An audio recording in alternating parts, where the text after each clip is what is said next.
গুরুত্বপূর্ণ প্রশ্ন আমাদের, পারিবারিক প্রশ্ন, সামাজিক প্রশ্ন। সামাজিক কুসংস্কার, পারিবারিক খুব কুসংস্কার, অনেক ইসলামিক তরিকা আমাদের দেশে আছে।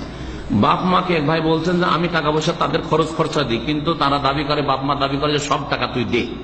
আর এই মুসিবতে অধিকাংশ প্রবাসীরা আছেন, অধিকাংশ ছেলেরা আছেন, অধিকাংশ ছেলেরা আছেন 10 বছর 20 বছর সৌদি আরবে চাকরি করে বা বিদেশে চাকরি করে একটা পয়সাও রাখতে দেয় না। আর ভবিষ্যতে গেলেন 10 বছর পরে খালি হাতে গিয়ে করবেন কি?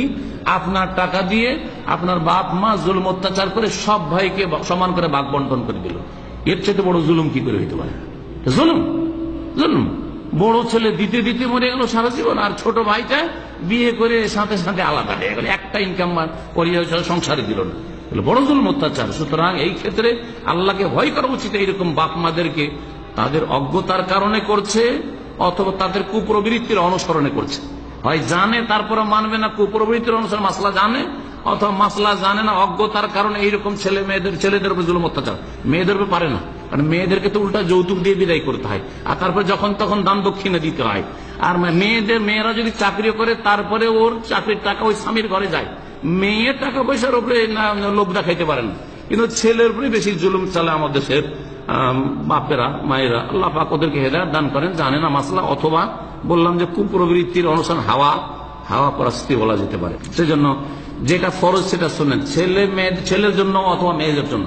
মেয়েরও যদি ব্যক্তি ইনকাম থাকে, চাকরি আছে ধরেন, হ্যাঁ, ব্যবসা বাণিজ্য আছে, অথবা ছেলের ইনকাম আছে, ছেলের ওপর বিশেষ করে, কারণ ভরণ পোষণের দায়িত্ব ছেলের ওপর। ছেলে আর বাপ মার কাছে নিজের ব্যক্তি মালিকানা এত সম্পদ নেই যে সংসার চলবে। সুতরাং এইরকম বার্ধক্যে যদি বাপ মা পৌঁছে, বাপ মায়ের খরচ খরচা, যাবতীয় প্রয়োজনে খরচ, খাওয়া দাওয়া, চিকিৎসা, বাসস্থান, পোশাক, এইসব দেওয়া ফরজ, এতটুকু ফরজ। কিন্তু বাপ মায়েরই যদি যথেষ্ট থাকে তাহলে তখন আর ফরজ থাকে না।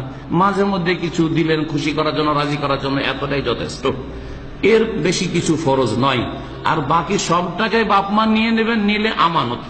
আপনার টাকা দিয়ে বাপ মা যতটা তার খরচ হলো করলো, আর বাকি টাকাটা আপনার নামে জমি জায়গা সম্পদ করে রাখবে অথবা জমা রাখবে। কিন্তু আপনার টাকা আমার টাকা নিয়ে ভাইদেরকে দেবে, বলবে যে ঠিক আছে আমার নামে প্রপার্টি হইলো, তোর মায়ের নামে হইলো, আর তোরা 5 ভাই মিলে ভাগ পাবি। এটা হারাম কাজ।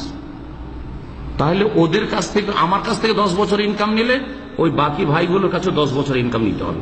এটা নিশ্চয়তা কেউ দিতে পারবে? আমিও পারবো না। পারবেন? যে আমি আমার বড় ছেলের কাছে 10 বছরের ইনকাম নিয়েছি, সেজন্য মেজো ছেলের কাছ থেকে ছোট ছেলের কাছ থেকে 10 বছর ইনকাম নেব, তারপর জুদা হইতে দেবো, পৃথক হইতে দেবো। পারবেন? কেউ পারবেন না, এটা কেউ পারবেন না। যার ফলে পারিবারিক জুলুম করবেন না এরকম ছেলেদের ওপর, বরং ইনসাফ করার চেষ্টা করবে। কিয়ামতে সবাইকে আসামি হইতে হবে। অপরাধ করলে আল্লাহর কাছে সবাই আল্লাহর গোলাম, বাপও আল্লাহর গোলাম আর ছেলেও আল্লাহর গোলাম।